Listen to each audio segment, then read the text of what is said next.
Hyper realistic आई drawing इसके बहुत सारे ट्यूटोरियल्स तो है, बट आज इस वीडियो में हम लोग सीखेंगे कि कैसे इस तरीके के नेचुरल फील होने वाले आई को बनाना है और कैसे उसको हम लोग करेंगे।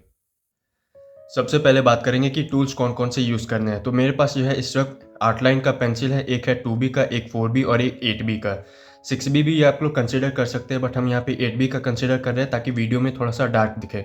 अब ये जो मेरे पास 2B का पेंसिल है, इससे हम लोग जो है आउटलाइन को बनाएंगे और बाकी के जो मार्किंग करनी कि कहाँ डार्क होगा कहाँ लाइट, ये सारा काम करेंगे। एंड देन मेरे पास आता है एक 4B का पेंसिल। 4B का पेंसिल से बाकी का मिड टोन वगैरह कवर करेंगे एंड देन 8B से सारा का सारा डार्क टोन करके फिनिश कर देंगे। इसके अलावा एक नीडेड इरेजर है जो कि हाइलाइट्स वगैरह निकालने के काम आएगा। And that is it. बहुत ही हैवी टूल्स नहीं चाहिए हमें, बस इतने से ही हम लोग बनाना सीख लेंगे कि कैसे एक हाइपर रियलिस्टिक आई ड्राइंग को हम लोग करेंगे। अब शुरू करते हैं कि कंस्ट्रक्शन कैसे करना है। सबसे पहले हम लोग शुरू करेंगे इसके आउटलाइन से कि आउटलाइन को कैसे बनाना है और कैसे अप्रोच करते हैं। तो सबसे पहले देखो कि हम लोग क्या करेंगे, एक सिंपल सा हॉरिजॉन्टल लाइन को खींचेंगे और उसके बाद वो जो हॉरिजॉन्टल लाइन होगा हमारा, वो एक बेस की तरह काम करेगा। तो जैसे ये मेरे पास हॉरिजॉन्टल लाइन रहा, इस पे मेरा पूरा पूरा वर्क जो है वो बनेगा, ठीक है ना। एंड आई होप ये सही से दिख भी रहा होगा आपको। इसके अलावा क्या करना है, हमें एक सिंपल सा आग का स्ट्रक्चर को ड्रॉ करेंगे, ठीक है। थोड़ा सा इसको बड़ा बनाते हैं, ज़्यादा बेटर रहेगा। ये देखो, आंखों का स्ट्रक्चर जो है बहुत ही सिंपल सा आपको क्या करना है, ब्रेक डाउन करना है, ना कि बहुत ही कॉम्प्लेक्स तरीके से बनाना है, ठीक है। बहुत ही ईजी है एक आइस को बनाना, कोई भी बहुत बड़ा साइंस नहीं है।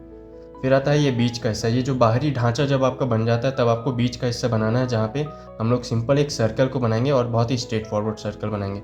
दूसरा चीज़ ये आपको यहाँ पे याद रखना है कि जब आप सर्कल को बनाओ तो उसका कुछ हिस्सा जो है ना वो इस आई के अंदर नहीं आना चाहिए, ठीक है। वो जो हमारी पलकें हैं उससे ढक जाती है। आपको पूरा का पूरा जो ये सर्कल आता है ये इस तरीके से शो नहीं करना, ठीक है। अब हम लोग क्या करेंगे, शेप्स जो बनाए हैं उसको थोड़ा सा अच्छे से रिफाइन कर लेते हैं और उसके बाद फिर हम लोग किस पे आएंगे, शेडिंग पे आ जाएंगे। इस तरफ ये ध्यान देना कि यहाँ पे ये वाला जो हिस्सा है मेरे पास, इस पे भी ध्यान देना है। बहुत से लोग इसको मिस कर देते हैं या नहीं बनाते हैं, ये नहीं करना है। ये भी एक इम्पॉर्टेंट हिस्सा होता है आइस का।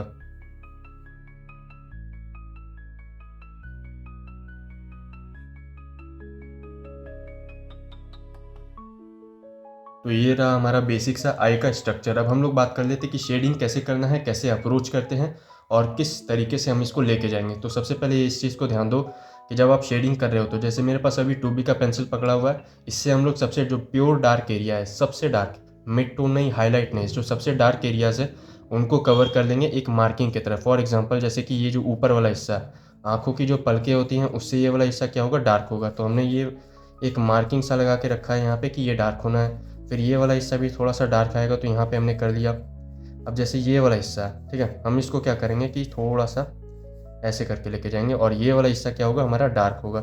वहीं यहाँ पे आईब्रोज वगैरह आ जाएंगी और ये जो हिस्सा है वो लाइट होगा। इसके तरह ये यहाँ पे ये वाला हिस्सा आ जाते हैं। मान लेते हैं कि हमारा लाइट सोर्स जो है वो इस तरीके से फिक्स है, यहाँ से आ रहा है लाइट सोर्स, ठीक है।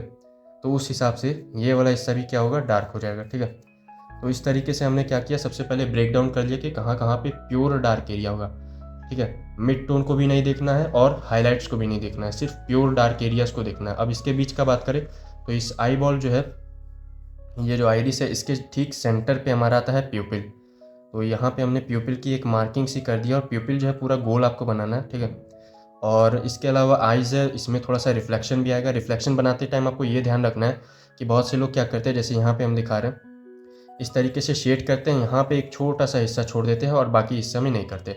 बट ऐसा हाईलाइट जो है ना वो इस तरीके से एक नेचुरल टोन नहीं आता है। तो ध्यान से इस चीज़ को समझना कि जब आप आइज़ को बना रहे हो तो आइज़ जो है, आइज़ और उसके ऊपर जो है एक थिक लिक्विड विस्कोसिटी का लेयर रहता है, उसके कारण हाईलाइट्स बनता है। तो हम जब हाईलाइट्स को बना रहे हैं तो हम लोग ट्राई करेंगे कि ये हाईलाइट जो है ओवरलैप आए, ये ना कि इस तरीके से एक स्ट्रॉन्ग हाईलाइट जो कि सिर्फ और सिर्फ इस आइरिस के अंदर है, ये हमें नहीं करना। ये एक नेचुरल फील जो है उसको हटा देता है। तो हम लोग उसी हिसाब से इसको मार्किंग करके चलेंगे कि इतना दूर मान लेते हैं मेरा हाईलाइट आ रहा है और अब हमारा क्या हो गया, सब कुछ रेडी हो गया। अब बस इसको शेड देना है सही तरीके से। तो ये रहा मेरा पूरे आउटलाइन की कहाँ पे डार्क आएगा, ध्यान रखना हम फिर से बोल रहे हैं कि सिर्फ डार्क टोन को कवर किया हमने कि ये एरिया मेरे पास डार्क आएगा, ये एरिया डार्क आएगा, कहाँ पे डार्क करना है कहाँ नहीं करना है उसको कवर करने के बाद ही हम लोग आगे मूव करेंगे। कुछ लोग क्या करते हैं कि पहले ही इसको जो है कवर कर देते हैं, लाइट टू डार्क जाना है, भले लाइट टू डार्क जाते हैं हम लोग, लेकिन इसको मार्किंग की तरह ले लेना है आपको, ताकि आपको बार बार अगर आप रेफरेंस से देख रहे हो, जैसे हम तो ये इमेजिनेशन से बना रहे, अगर आप लोग रेफरेंस से देख रहे हो तो आपको बार बार रेफरेंस पे ध्यान ना देना पड़े।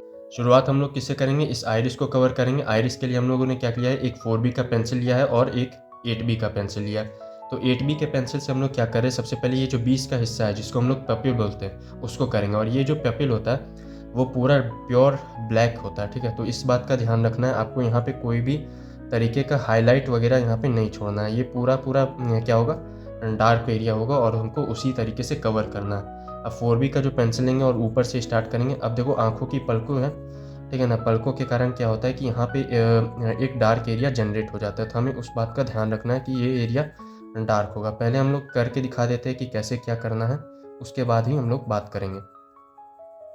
तो ये देखो कुछ ऐसा स्ट्रक्चर आएगा कि ये ऐसे डार्क जाना है, इधर लाइट जाना है, इस तरीके से। और दूसरा चीज़ क्या कि आंखों को शेड करते टाइम उसके फॉर्म को जो है भुलाना नहीं है, उसके फॉर्म को भी हमें याद रखना है। और ये जो मेरे पास आइरिस का एरिया है इसको कभी भी प्योर, ये जो एजेस है इसको शार्प मत रखना, ये हमेशा क्या होंगे, ब्लर एजेस होंगे। तो ये भी शेडिंग के टाइम हमें ध्यान में रखना है कि ये ब्लर करना है। अभी जैसे कि हम लोग चल रहे हैं तो मेरा एक चीज़ नोटिस करना, जैसे जैसे हम नीचे आ रहे हैं मेरा जो प्रेशर है पेंसिल का वो धीरे धीरे कम रहा है। जहाँ पे हमें डार्क करना है वहाँ हम डार्क कर रहे हैं, जहाँ पे हमें लाइट करना है वहाँ पे हम लोग लाइट कर रहे हैं, ठीक है। पेंसिल्स को हमेशा क्या करना है, शार्प वे में रखना है। पेंसिल्स अगर आपकी शार्प नहीं है तो फिर ये एक बहुत ही बड़ा क्या हो जाएगा आपके पास, डिसएडवांटेज है, ठीक है ना। तो आपको ये चीज़ का ध्यान रखना है, पेंसिल्स हमेशा शार्प होनी चाहिए। पेंसिल शार्प नहीं होंगी तो आपको प्रॉब्लम्स आएंगी। पेंसिल स्विच करते टाइम ये थोड़ा सा दिक्कत हो जाता है, बट कोई बात नहीं। तो अब हमने क्या लिया, 8B का पेंसिल लिया है और सबसे जो डार्केस्ट एरियाज़ है उनको कवर कर रहे हैं। ध्यान रखना आपको कि जो हाईलाइट वाला एरियाज़ है उनको आपको छेड़ना नहीं है, ठीक है। हाइलाइट्स को पेपर के साथ ही लेके चलना है, जैसे वाटर कलर में करते हैं ना, हाइलाइट्स को पेपर के साथ लेके चलना, वही चीज़ आपको यहाँ पे भी लगानी है। हाइलाइट्स हमेशा पेपर के संग चलेगा, उससे अलग नहीं होना है हाइलाइट्स को। 2B का पेंसिल लेंगे और हाईलाइट वाले एरिया, जो ये जो एरिया है जहाँ पे मेरा हाईलाइट आ रहा है उसमें हल्का सा ऐसे मार देंगे, ताकि एक लगना चाहिए ओवरले टाइप का।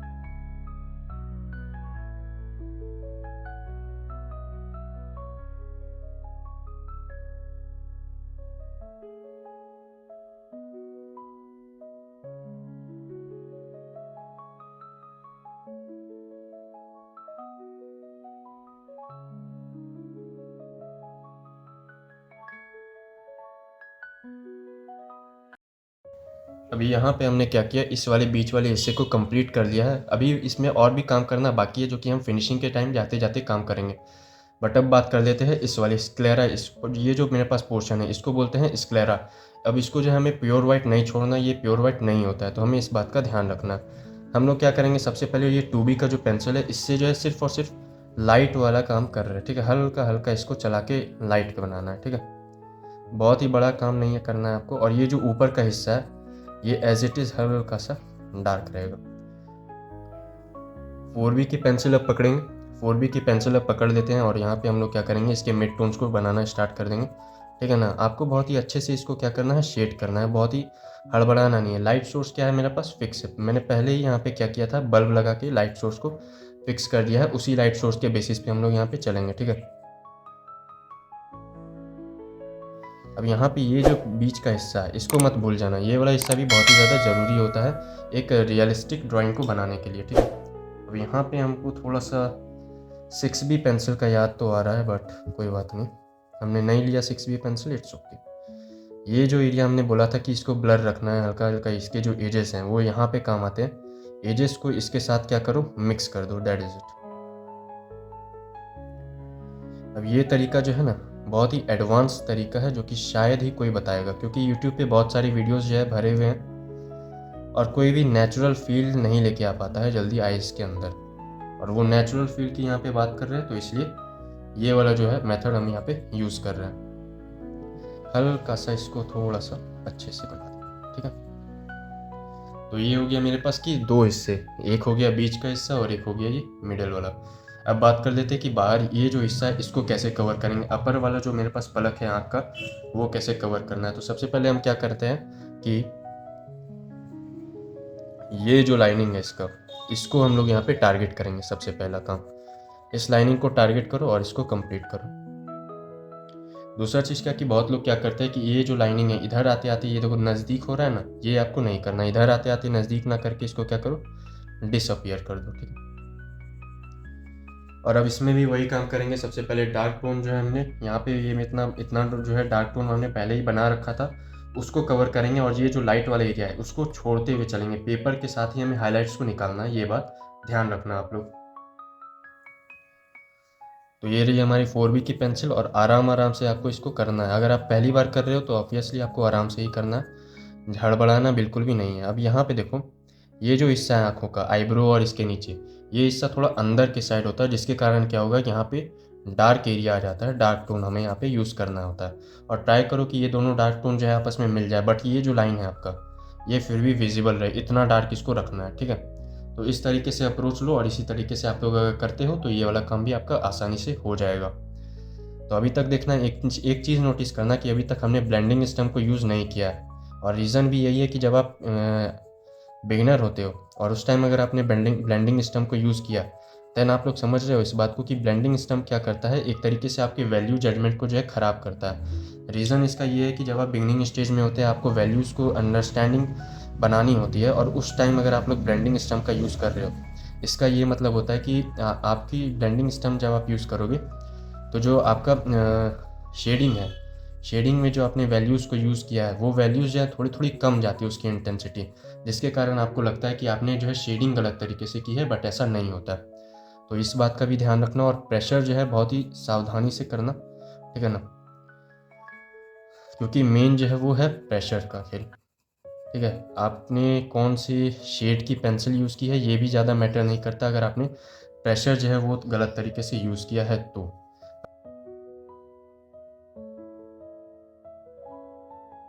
ये रहा हमारा ऊपर का पलक, और इसको इसी के साथ क्या कर रहे हैं हम लोग, मिक्स भी कर रहे हैं। तो ये भी ध्यान में रखना। और आउटलाइन को जो है ना, हमेशा ये बात याद रखना कि जब भी आपको कोई भी चीज़ रियलिस्टिक बनानी हो तो उसमें से एक चीज़ जो आपको रिमूव करनी है वो है आउटलाइंस हमेशा रिमूव कर दो।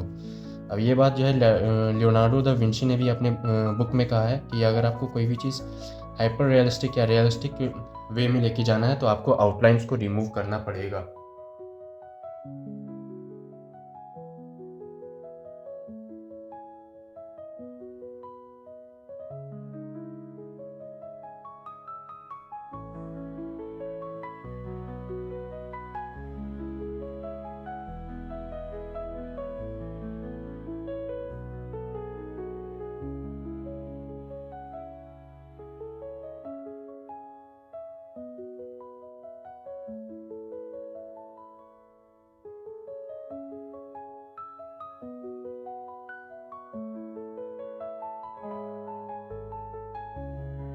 अभी तक ये अच्छा खासा जा रहा है, हमारा इम्प्रेशन जो है वो अच्छा खासा बन रहा है। ध्यान रखना, मैंने क्या बोला अभी, इम्प्रेशंस। तो आपको इम्प्रेशंस पे ध्यान देना है, ना कि हाइपर रियलिस्टिक के ब्लेंडिंग करने से क्या आ जाएगा आपका। इन सब चीज़ों पे आपको बिल्कुल भी फोकस नहीं करना है। फोकस आप लोग किस चीज़ पे करोगे, हमेशा ध्यान रखना इम्प्रेशंस को बनाने में। आईब्रोज पे हम उतना ध्यान नहीं दे रहे, क्योंकि आईब्रोज हम ये एक्सपेक्ट कर रहे हैं कि आप लोग जो है उसको कवर कर लोगे, अपने से ही कर लोगे। अब बात कर लेते हैं यहाँ पे आने का। तो ये वाला जो हिस्सा होता है, ध्यान रखना ये दो हिस्सों में आप लोग इसको डिवाइड कर दो, ठीक है। फिलहाल जब आप शुरू करो तो हमेशा इसको जो है डार्क टोन से स्टार्ट करो कि ये रहा मेरा डार्क टोन की मार्किंग, कि इतने में मेरा डार्क टोन आएगा, इतने में लाइट टोन आएगा। बल्ब यहाँ लगा हुआ है, लाइट इधर से आ रहा है, लाइट हाईलाइट्स जो है वो इन एरियाज़ में पड़ेगा, डार्क टोन जो है वो इधर पड़ेगा। शेप्स को आप लोग को समझना होगा कि कैसा शेप होता है, और उसी हिसाब से आप लोग जो है इस वाले वर्क को बना पाओगे, वरना आपके लिए कहीं ना कहीं ये जो है ये वर्क्स जो आप बना रहे हो वो मुश्किल आपके लिए पड़ जाएगा, ठीक है। तो अब यहाँ पे हम लोग ले रहे हैं 4B का पेंसिल, और 4B का पेंसिल लेके हम लोग क्या कर रहे हैं, इसको बना रहे हैं। ये जो नीचे वाला जो आपका दिख रहा है, ये वाली लाइन, इस लाइन को आपको क्या करना है, ज़्यादा डार्क नहीं करना, ठीक है ना। ये वाली लाइन आपको ज़्यादा डार्क नहीं करनी है और बहुत पतली लाइन आपको ये रखनी है, मेंटेन करना कि ये लाइन क्या हो, पतली हो और ज़्यादा डार्क भी ना हो, मोटी भी ना हो, इस टाइप का आपको ध्यान रखना है। आईलैशेस पे अभी हम लोग नहीं जा रहे हैं, ठीक है। आईलैशेस पे हम लोग कब करना, आईलैशेस हमेशा लास्ट में करना, क्योंकि वो जो है ना उसी पोर्शन का हिस्सा आ जाता है। आईलैशेस लास्ट में करो, ज़्यादा बेटर होगा। यहाँ पे हम दो तरीके का यूज़ कर रहे हैं, एक है हैचिंग और एक है क्रॉस हैचिंग, ठीक है। तो अगर आप लोग पहली बार बना रहे हो और आपको ये दो तरीकों में कंफर्टेबल हो रहा है कि आप हैच कर ले रहे हो, आप क्रॉस हैचिंग कर ले रहे हो, देन मेरे ख्याल से आप लोग बहुत ही अच्छा जा रहे हो। और आपको इसी चीज़ को जो है ना समझना सीखना होगा, आपको इसको थोड़ा सा इम्प्रूव करना होगा और कुछ नहीं। एक चीज़ और, पेंसिल्स को हमेशा शार्प रखना, ये हम बार बार बोल रहे हैं और ये हमेशा काम आता है। पेंसिल्स को क्या करना है, शार्प रखना, ठीक है। अब 8B का यूज़ किया और यहाँ पे हम लोग किस में जंप कर रहे हैं, अपने डार्क टोन्स में जंप कर रहे हैं। ज़्यादा अगर आपको लग रहा है कि काम नहीं करना है देन आप लोग स्किप भी कर सकते हो, कोई बहुत बड़ी।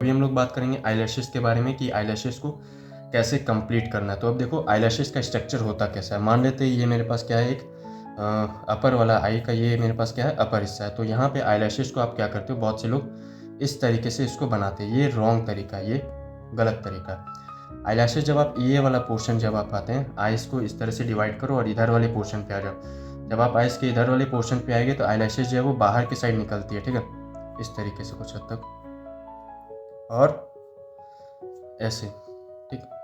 ये वाला हिस्सा हमेशा ध्यान रखना कि आईलैशेस जैसे जैसे आईलैशेस आके जाती है, ये वाला हिस्सा क्या होता है, पतला होते जाता है। और जब यहाँ पे आप लोग आते हो तो यहाँ पे आईलैशेस जो है ना आपस में इस तरह से मिलती हुई दिखती हैं, ठीक है। तो इस तरीके का यहाँ पे आपको ध्यान रखना। और वही जब आप नीचे वाले हिस्से पे आ जाते हो, जब आइस का ये नीचे वाला हिस्सा है, तो यहाँ पे आईलैशेस जो है वो छोटी होंगी, पतली होंगी और बहुत ही ज़्यादा साइज़ में उसका डिफरेंस या वेरिएशन नहीं भी आता है। तो उसमें क्या करोगे, यहाँ पे जब आप इस वाले कॉर्नर पे यहाँ पे आज जब आप आओगे तो आईलैशेस को हल्का सा इस तरीके से दिखाना, ठीक है। आईलैशेस का जो यहाँ पे स्ट्रक्चर होता है वो कुछ ऐसा होता है, ये देखो ऐसे वो लोग मिलती हैं, ठीक है। तो आपको ये वाला तरीका को ध्यान में रखना है कि आईलैशेस को इस तरीके से बनाते हैं। तो यही तरीका हम लोग यूज़ कर रहे हैं यहाँ पे इस ड्राइंग में। अब आईलैशेस को बनाते टाइम ये जो हमेशा ध्यान रखना कि आपका जो ये जो पेंसिल है पूरा शार्प होना चाहिए। हल्का सा भी पेंसिल ब्लंट होगा आईलैशेस ख़राब हो जाएंगे। तो अभी हम लोग यहाँ पे पेंसिल को शार्प करके आते हैं थोड़ा अच्छे से एंड देन आईलैशेस को बनाएंगे। तो ये रहा हमारा पेंसिल शार्प हो चुका है, ये देख लो किस हद तक ये शार्प हुआ है। और यही शार्प पेंसिल का हम लोग यूज़ करेंगे आईलैशेस को बनाने के लिए। तो सबसे पहले आईलैशेस में क्या करना है, आपको बहुत ही ध्यान से चलना है, आपको बहुत ही हड़बड़ी वहाँ पे नहीं करनी है, ठीक है। जो नेचुरल फॉर्म होता है आईलैशेस का उसको मेंटेन करते हुए चलना आपके लिए वही ज़्यादा बेहतर होगा। और बहुत ही ज़्यादा आईलैशेस आपको बनाने भी नहीं है, हल्के हल्के आईलैशेस को बनाओ, ठीक है। उतना ही आपके लिए मोर देन इनफ है। इस साइड वाले आईलैशेस को आपको बनाने की ज़रूरत नहीं है, ठीक है। हल्का हल्का एक इंप्रेशन दे दो कि आईलैशेस टाइप का कुछ है और कुछ नहीं। यहाँ पे आपको क्या करना है कि आईलैशेस बनाते टाइम वही सेम तरीका यूज़ करना है, लेकिन यहाँ पे आपको आईलैशेस को ज़्यादा दिखाना नहीं है। नीचे वाले में आपको आईलैशेस को थोड़ा सा पतला ही रखना है। ऊपर वाले में आप लोग थोड़ा सा इसको क्या कर सकते हो, ऊपर वाले में क्या कर सकते हो, इसको हल्का सा इस तरीके से मोटा आप लोग बना सकते हो, कोई दिक्कत नहीं होगी। लेकिन नीचे में वो चीज़ आप नहीं करोगे, ठीक है। तो ये रहा मेरे पास एक मोटा मोटी ट्यूटोरियल कैसे इसको बनाना है। हल्का फल्का हाईलाइट भी अगर आप लोग चाहो तो हाईलाइट्स को भी यहाँ पे निकाल सकते हो, ठीक है, जिससे ये कि थोड़ा सा ये और रियलिस्टिक लगे। तो ये रहा मेरे पास एक आई ड्राइंग का ट्यूटोरियल। अगर आपको ये पसंद आता है तो आप लोग इसको सब्सक्राइब ज़रूर कर दीजिएगा चैनल को।